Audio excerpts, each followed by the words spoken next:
क्या आपने कभी सोचा है, एक ऐसा देवता जो आज भी लोगों को न्याय दिलाता है, जहां अदालतें हार मान जाएं, वहां से उनका न्याय शुरू होता है। ये कहानी है गोलू देवता की। बहुत समय पहले एक समृद्ध राज्य में राजा झालुराई राज करते थे। न्यायप्रिय, दयालु और प्रजा के प्रिय। लेकिन उनके जीवन में एक कमी थी, उनके पास संतान नहीं थी।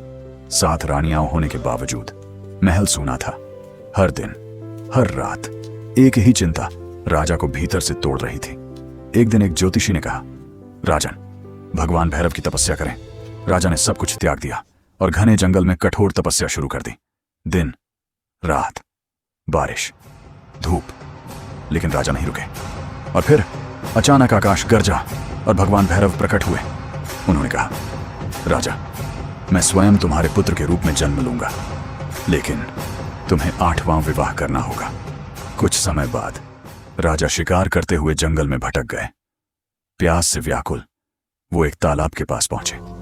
जैसे ही पानी पीने लगे, एक आवाज गूंजी, रुक जाओ। राजा ने पीछे देखा। एक दिव्य सुंदर स्त्री खड़ी थी। मैं हूं, देवी कलिंगा। कलिंगा ने कहा, अगर तुम सच्चे राजा हो तो इन 2 लड़ते हुए भैंसों को अलग करके दिखाओ। राजा ने पूरी ताकत लगा दी, लेकिन असफल रहे। फिर कलिंगा आगे बढ़ी और आसानी से दोनों भैंसों को अलग कर दिया। राजा समझ गए ये कोई साधारण स्त्री नहीं, और फिर दोनों का विवाह हो गया।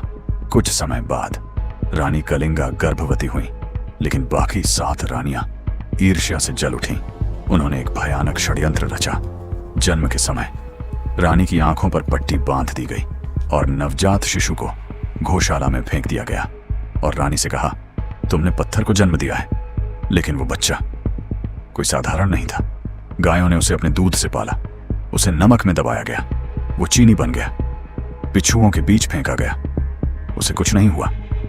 आखिर में उसे संदूक में बंद करके नदी में बहा दिया गया। 7 दिन बाद एक मछुआरे को वो संदूक मिला। जब खोला तो अंदर एक जीवित बच्चा था, जिसके खुद कोई संतान नहीं थी। उसने उसे अपना बेटा बना लिया। साल बीत गए। एक दिन उस बालक को सपना आया। उसने देखा उसका जन्म, उसका सत्य, उसका उद्देश्य। वह समझ गया वह कोई साधारण बालक नहीं, बल्कि भगवान भैरव का अवतार है। बालक ने घोड़ा मांगा, लेकिन गरीब पिता लकड़ी का घोड़ा ही दे पाए। बालक ने उसे छुआ और वो जीवित हो गया। राजधानी पहुंचकर उसने फिर उसे लकड़ी का बना दिया और रानियों से कहा, हटो, मेरा घोड़ा पानी पिएगा। रानियां हंस पड़ी, लेकिन बालक मुस्कुराया।